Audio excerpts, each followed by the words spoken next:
محترم ناظرین، آج ہم آپ حضرات کو اس ویڈیو میں حضور غوث اعظم رحمۃ اللہ تعالی علیہ کا ایک دلچسپ واقعہ سنائیں گے۔ تو آئیے بلا تاخیر ویڈیو کا آغاز کرتے ہیں۔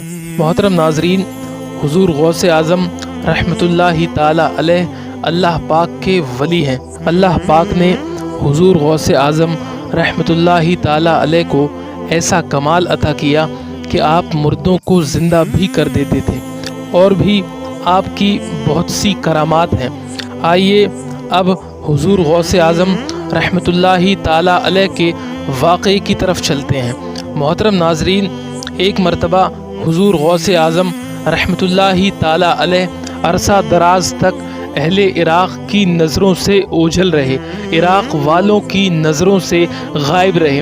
لوگوں نے آپ رحمۃ اللہ تعالی علیہ کی تلاش شروع کر دی تو معلوم ہوا کہ آپ رحمۃ اللہ تعالی علیہ کو دریائے دجلہ کی جانب جاتے ہوئے دیکھا گیا ہے۔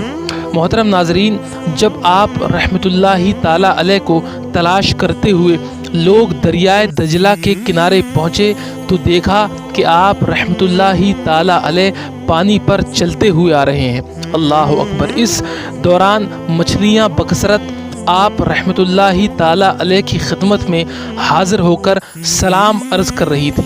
محترم ناظرین، اسی دوران نماز ظہر کا وقت ہو گیا اور ایک سبز رنگ کا سونے و چاندی سے مزین مصلی نظر آیا، جو کہ حضرت سلیمان علیہ السلام کے تخت کی مانند تھا، اور وہ مصلی دریائے دجلہ کے اوپر بچھ گیا۔ جب وہ مصلی بچھ گیا تو بہت سے لوگ آئے اور اس مصلی کے برابر کھڑے ہو گئے۔ ان لوگوں کے چہروں سے شجاعت ظاہر ہو رہی تھی۔ سب لوگ جو آپ رحمۃ اللہ تعالی علیہ کی تلاش میں آئے تھے، وہ سب لوگ آپ کو پانی پر چلتے ہوئے دیکھ کر حیران ہو گئے۔ پھر ایک شخص نے آگے بڑھ کر تکبیر کہی اور حضور غوث اعظم رحمۃ اللہ تعالی علیہ نے سب لوگوں کو دریائے دجلہ پر نماز پڑھائی۔